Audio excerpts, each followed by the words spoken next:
I hear ghosts in my house every morning, and a lot of times in the evening as well. About 5 or 6 months ago, I was just sitting in my home every morning, and I started hearing these noises.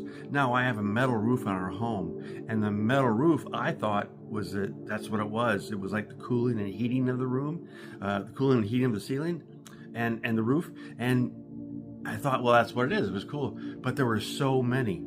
And then they started coming early in the morning, like around this is my meditation time. This is my meditation chair. This is where I sit and talk and pray, quote unquote, and all that kind of stuff. So I just sit here and enjoy my mornings. Well, anyway, I was talking, doing my time in the morning, talking to the Spirit, and then all of a sudden I heard some popping noises. And these popping noises, I've finally figured out they are not the heating and cooling of my roof. They are visitation. And this is how I found out. Maybe about 3 or 4 months ago, probably the same time. Oh, here we go. Probably the same time I was listening to these noises.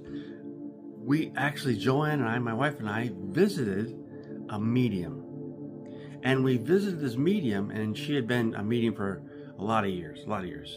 And she's a Native American medium. So everything, when you go in her little house, it's all like Indian stuff. Cool. American Indian stuff. It's a really cool house. Anyway, Joanne went the week before,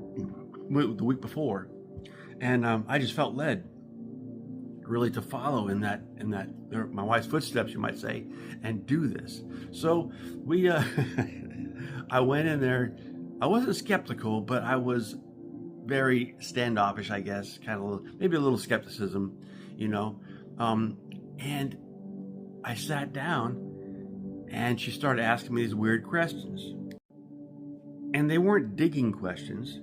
They were asking questions like, who is this and who is that and she was naming names and all this stuff. And then she goes, who were you before today? What have you done in your life? And I said, I was a pastor for a ministry, and I've done this, and I was in the post office, and I was in the military, and all this stuff. She goes, well, for some reason, you have about 20 to 30, maybe 40 people that follow you around all the time. And I went, what? 20 or 30 people? What do you mean? She goes, what did you do? Well, I said, I've done this ministry I ran. Many of the men have passed away. And I've done a lot of funerals. I've done funerals for my whole family.